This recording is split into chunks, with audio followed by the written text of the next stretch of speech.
Hello friend, welcome to my YouTube channel Arundhati Speaks. Today I am going to talk about poetry books for children. As a child, you must have read poetry in your literature classes in school. Poems are often memorable in our mind because they have so much rhyme, rhythm, and repetition. As a 4-year-old child, I remember I used to read a lot of nursery rhymes, and my parents also got me an audio cassette of Preeti Sagar's rhymes. There was a rhyme called Baba Black Sheep which I remember so well because it was made into a song. It goes something like this. Baba Black Sheep, have you any wool? Yes sir, 3 bags full.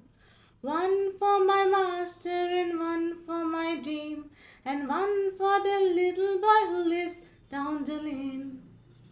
Because it is made into a song, it is easier to remember it, and I still remember it 30 years down the line. So, now I'm going to recommend 6 books of beautiful poetry for your child.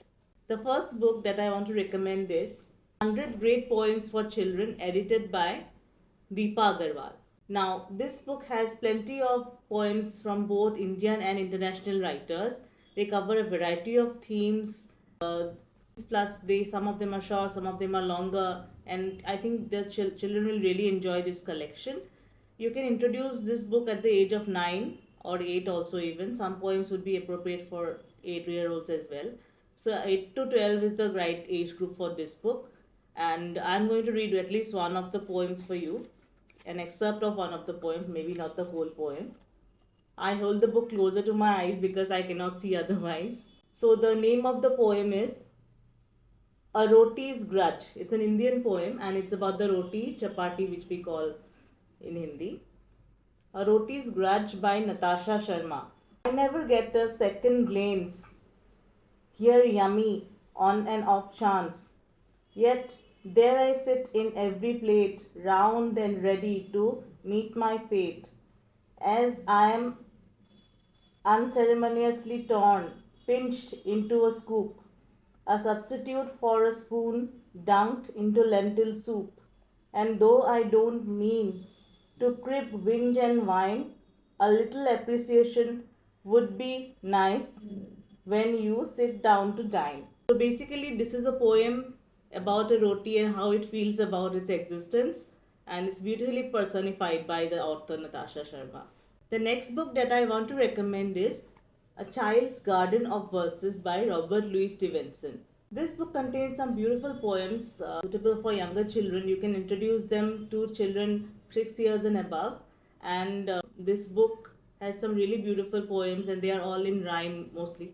So you'll love reading them. I'm going to read a part of a poem from here as well. And note that you can read aloud these poems to children. It is not necessary for the child to start reading at an early age. So, if you read aloud to them, they will love it and they'll be more interested in reading more of the poems. Young Night Thought. All night long and every night, when my mama puts out the light, I see the people marching by, as plain as day before my eye. Armies and emperors and kings, all carrying different kinds of things, and marching in so grand a way you never saw the like by day.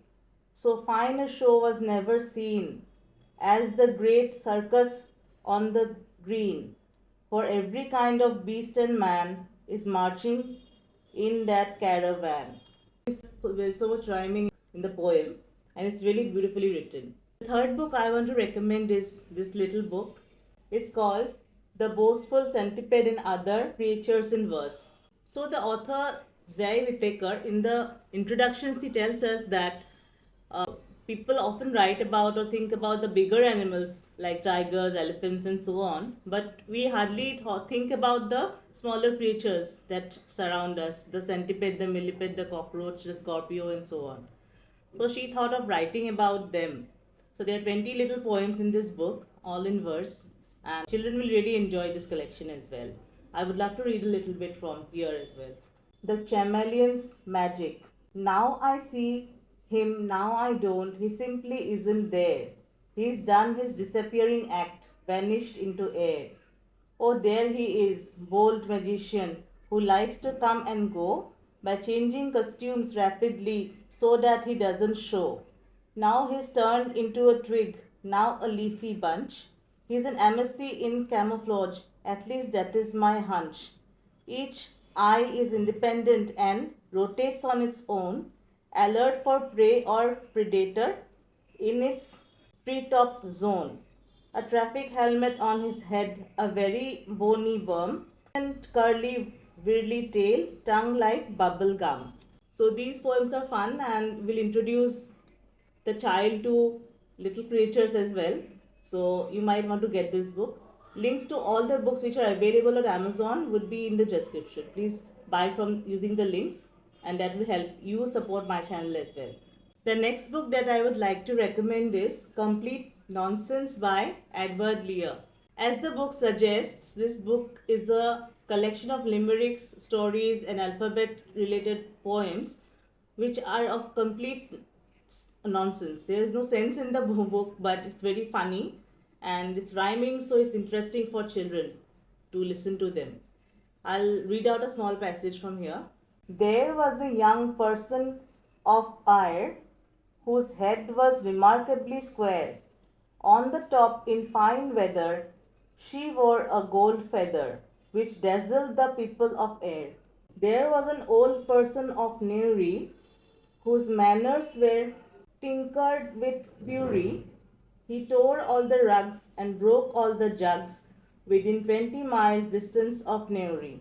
There was a young lady of Poole whose soup was exceedingly cool, so she put it to boil by the aid of some oil, that ingenious young lady of Poole. So these are really funny rhymes, and I think children will enjoy the rhyming patterns. And there are pictures also in the book. There are black and white pictures, but it is illustrated by the author himself. Yeah. The next book I want to talk about is a book collection of poems called Poems to Perform by Julia Donaldson.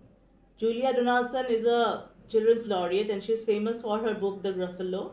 In this book, she particularly has selected stories which can be performed in a group or by two people. At least more than one person can perform them on the stage as a chorus or as someone talking, two people talking. One can be a fairy and the other is a nymph, or student and teacher. Like that, you can make a dramatized version of it.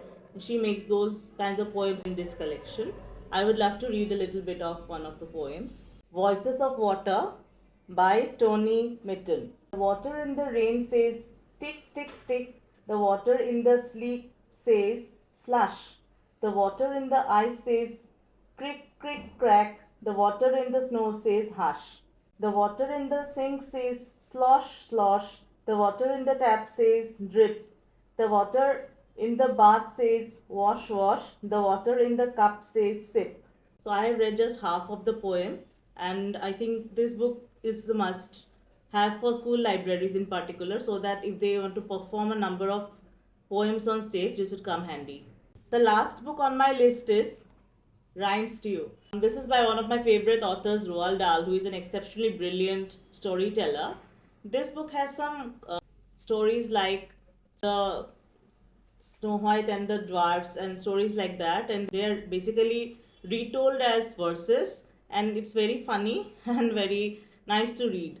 They are longer compared to the other books and can be introduced to children from the age of 8 most probably, but they will love reading them because the stories are not the same as the original folk tales. Some elements are same, some are different, but children will enjoy it.